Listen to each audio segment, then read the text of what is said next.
السلام علیکم، امید ہے آپ سب خیریت سے ہوں گے۔ آپ دیکھ رہے ہیں مومل ٹی وی HD۔ آج ہم لائے ہیں آپ کے لیے ایک ناقابل فراموش واقعہ جو کہ زندگی بدل دینے میں بہت اہم کردار ادا کرے گا۔ زندگی عبارت ہے حادثات و واقعات سے۔ دنیا میں روزانہ نئے حالات و واقعات رونما ہوتے رہتے ہیں۔ بعض حادثات اس قسم کے ہوتے ہیں جن کے نقوش دل و دماغ پر ثبت ہو جاتے ہیں اور تا زندگی نہیں مٹتے۔ اسی قسم کا ایک واقعہ میری زندگی میں پیش آیا۔ یہ ایسا واقعہ ہے کہ جس کو میں بھلانا بھی چاہوں تو نہیں بھلا سکتا۔ انٹرمیڈیٹ کے امتحانات ہو رہے تھے جن کے لیے میں نے کوئی تیاری نہ کی تھی۔ چند طلباء نے گمراہ کر دیا تھا۔ وہ میرے دوست نما دشمن تھے۔ انہوں نے اپنا تمام وقت کھیل کود اور آوارہ گردی میں گزار دیا تھا۔ وہ کہتے تھے امتحانات میں نقل مار کر پاس ہو جائیں گے، اس لیے انہوں نے کتابوں کو بالائے طاق رکھ دیا تھا اور سارا دن کھیل کود میں گزارتے تھے۔ میں بھی اپنا وقت برباد کرنے لگا۔ جب ہوش آیا تو پانی سر سے گزر چکا تھا اور امتحانات سر پر آ گئے تھے۔ میں نے بھی نقل کرنے کا پروگرام بنایا۔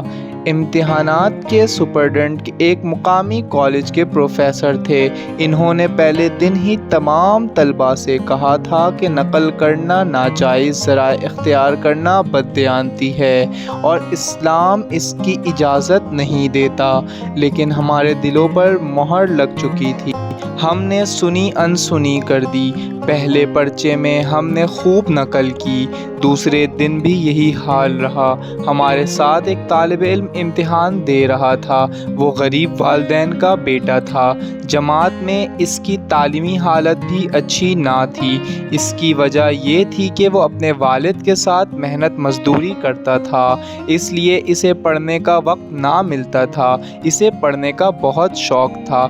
اس نے پہلے دن نقل کی، اس کا پرچہ بہت اچھا ہوا۔ دوسرے دن جب ہم امتحانی کمرے میں بیٹھے پرچہ حل کر رہے تھے یا یوں کہیں کہ نقل کرنے میں مصروف تھے، پورے ہال میں خاموشی چھائی ہوئی تھی کہ اچانک وہ غریب لڑکا اٹھا اور سپرنٹنڈنٹ سے مخاطب ہو کر بولا، میں نقل کر رہا ہوں، یہ کہا اور کتاب نکال کر ڈیسک پر رکھ دی اور کہنے لگا، میں نے کل بھی نقل کی تھی۔ سپرنٹنڈنٹ صاحب اس کے قریب آئے اور پوچھنے لگے، تم نے کل نہ بتایا؟ وہ بولا، اس لیے جناب کہ کل تک میں شیطان کے زیر اثر تھا، لیکن آج میرا ضمیر مجھے ملامت کر رہا ہے۔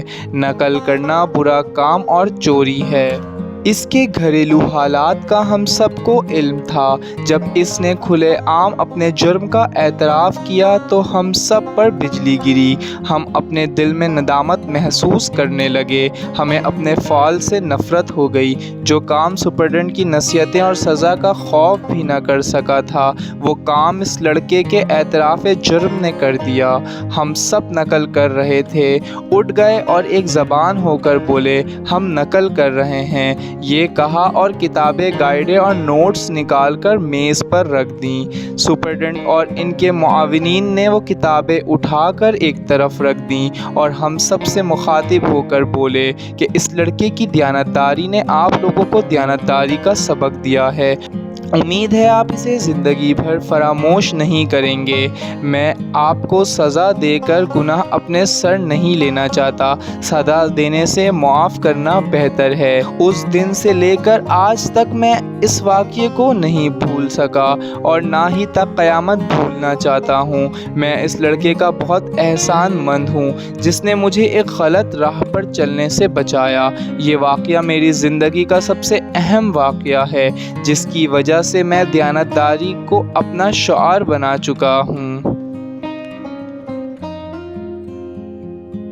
امید ہے آپ کو یہ ویڈیو پسند آئی ہوگی۔ مزید ایسی ویڈیو کے لیے جڑے رہیں مومل ٹی وی HD کے ساتھ۔